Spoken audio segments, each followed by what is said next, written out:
મિત્રો, Donald Trump બીજી વખત અમેરિકાના રાષ્ટ્રપતિ બન્યાના 38મા દિવસે કંઈક એવું બન્યું કે જે વ્હાઇટ હાઉસના ઇતિહાસમાં ક્યારેય નહોતું બન્યું. ઓવલ ઓફિસમાં મીડિયા કેમેરાની સામે યુક્રેનના રાષ્ટ્રપતિ વોલોદિમીર ઝેલેન્સ્કી અને ટ્રમ્પની વચ્ચે ઉગ્ર બોલાચાલી થઈ. આખા વિશ્વએ તે ઘટનાને નિહાળી.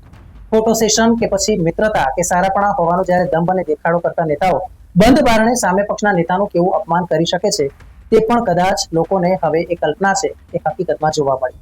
એવું નથી કે માત્ર ઝેલેન્સ્કી સાથે ટ્રમ્પે આવો વ્યવહાર કર્યો હોય. આગળ પણ એવા કેટલાક નેતાઓ છે જેની સાથે બેજવાબદાર પૂર્વકનું વર્તન કરવામાં આવ્યું છે અને તેને કારણે સમગ્ર વિશ્વ અત્યારે એક પ્રકારે રાહ જોઈને બેઠું છે કે ક્યારે ટ્રમ્પ તેના કાર્યકાળ એટલે કે તેના 4 વર્ષ પૂરા કરે. અમેરિકામાં બંધારણ અનુસાર કોઈ પણ પ્રેસિડેન્ટ 2 ટર્મથી વધારે સમય સુધી સત્તા પર નથી રહી શકતા. અમેરિકાના પ્રેસિડેન્ટ મૂળ તો એક બિઝનેસમેન છે અને ગુજરાતીમાં એક કહેવત છે કે જેનો રાજા વેપારી તેની પ્રજા ભિખારી. મિત્રો, રિયલ વોઇસ ઓફ ઇન્ડિયામાં આપનું સ્વાગત. મારું નામ છે નેહલ મોદી.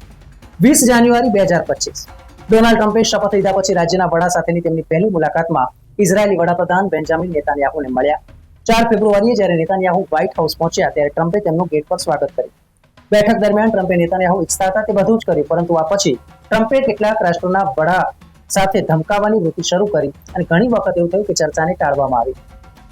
વાત કરીએ પહેલી તો તેમાં છે જોર્ડનના રાજા.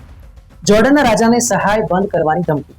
મિત્રો, 11 ફેબ્રુઆરીના રોજ જોર્ડનના રાજા અબ્દુલ્લા વ્હાઇટ હાઉસ પહોંચ્યા.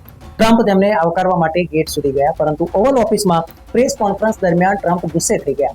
ટ્રમ્પે કિંગ અબ્દુલ્લાને કડક સ્વરમાં કહ્યું કે અમે ગાઝાનો કબજો લેવા માંગીએ છીએ અને પેલેસ્ટીનિયનોને ગાઝા સિવાય અન્ય કોઈ સુરક્ષિત જગ્યાએ પુનઃ સ્થાપિત કરવામાં આવે. અમેરિકા, જોર્ડન તેમજ ઇજિપ્તને ઘણા પૈસા આપે છે. જો તેઓ આ યોજના સાથે સંમત ન થાય તો અમે તેમની મદદ બંધ કરી શકીએ છીએ. મને ધમકી આપવાની જરૂર નથી. મને લાગે છે કે અમે આનાથી ઉપર છીએ. જોર્ડનના રાજાએ મીડિયા સામે કોઈ પણ વિવાદ ઉભો કરવાનું ટાળ્યું. ખૂબ જ કાળજી, ચોકસાઈ અને અપમાન ટાળીને તેમણે કહ્યું કે તેઓ તેમના દેશ માટે જે શ્રેષ્ઠ હશે તે કરશે. જો કે વ્હાઇટ હાઉસ છોડ્યા પછી કિંગ અબ્દુલ્લાએ ટ્વિટર દ્વારા એક નિવેદન બહાર પાડ્યું કે તેઓ ટ્રમ્પની યોજનાને નકારી કાઢે છે. બીજું ઉદાહરણ લઈએ. ભારતીય વડાપ્રધાનને ટેરિફની ધમકી. મિત્રો, 14 ફેબ્રુઆરીના રોજ ભારતના વડાપ્રધાન નરેન્દ્ર મોદી ટ્રમ્પને મળવા માટે વ્હાઇટ હાઉસ પહોંચ્યા. ગેરકાયદે ઇમિગ્રેશન, ટેરિફ અને ભારત અમેરિકાના બગડતા સંબંધો વચ્ચે બંનેની મુલાકાત થઈ. ટ્રમ્પ પીએમ મોદીનું સ્વાગત કરવા માટે વ્હાઇટ હાઉસના ગેટ પર પણ આવ્યા નહોતા. ટ્રમ્પે ઓવલ ઓફિસમાં એક પ્રેસ કોન્ફરન્સ દરમિયાન કહ્યું કે ભારત વિશ્વમાં સૌથી વધુ ટેરિફ ધરાવતો દેશ છે. તમે ગમે તેટલો ટેરિફ લાદશો, હું પણ એ જ ટેરિફ લાદીશ. હું દરેક દેશ સાથે આવો વ્યવહાર કરીશ.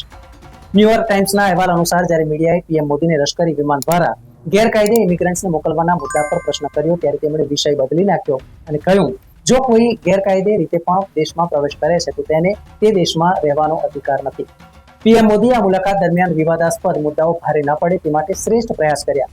ભારત કોઈક રીતે ટ્રમ્પ સાથે મુશ્કેલીમાં પડવાનું ટાળવામાં સફળ રહ્યું. બંને પક્ષોએ નિર્ણય લીધો કે આ સોદો થોડા મહિનામાં જ થઈ જશે અને આને વિક્ટરી તરીકે રજૂ કરવામાં આવ્યો. ત્રીજો મુદ્દો, ટ્રમ્પની ફ્રાન્સના રાષ્ટ્રપતિ સાથેની દલીલ. મિત્રો, 24 ફેબ્રુઆરીના રોજ ફ્રાન્સના રાષ્ટ્રપતિ ઇમેન્યુઅલ મેક્રોન વ્હાઇટ હાઉસ પહોંચ્યા. ઓવલ ઓફિસમાં એક પ્રેસ કોન્ફરન્સ દરમિયાન ટ્રમ્પ અને મેક્રોન વચ્ચે દલીલ થઈ હતી. ત્યારે એક પ્રશ્નના જવાબમાં ટ્રમ્પે કહ્યું હતું કે યુરોપ યુક્રેનને પૈસા ઉધાર આપી રહ્યું છે અને તેના પૈસા પાછા લઈ રહ્યું છે. ત્યારે ટ્રમ્પે દાવો કર્યો હતો કે અમેરિકાએ યુક્રેનને યુદ્ધ લડવા માટે અસલી પૈસા આપ્યા હતા.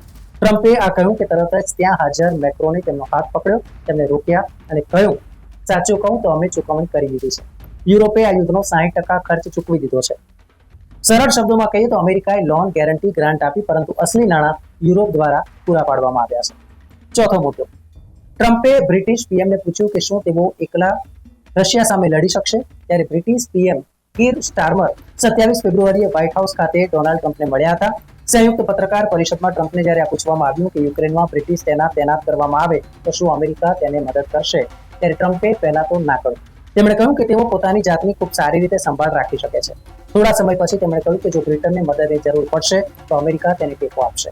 આ પછી ટ્રમ્પ સ્ટારમર તરફ ફરીને તેમને પૂછ્યું કે શું તમે એકલા રશિયાની સામે લડી શકશો. ત્યારે સ્ટારમર આનો કોઈ જવાબ આપી શક્યા નહીં અને ફક્ત હસ્યા.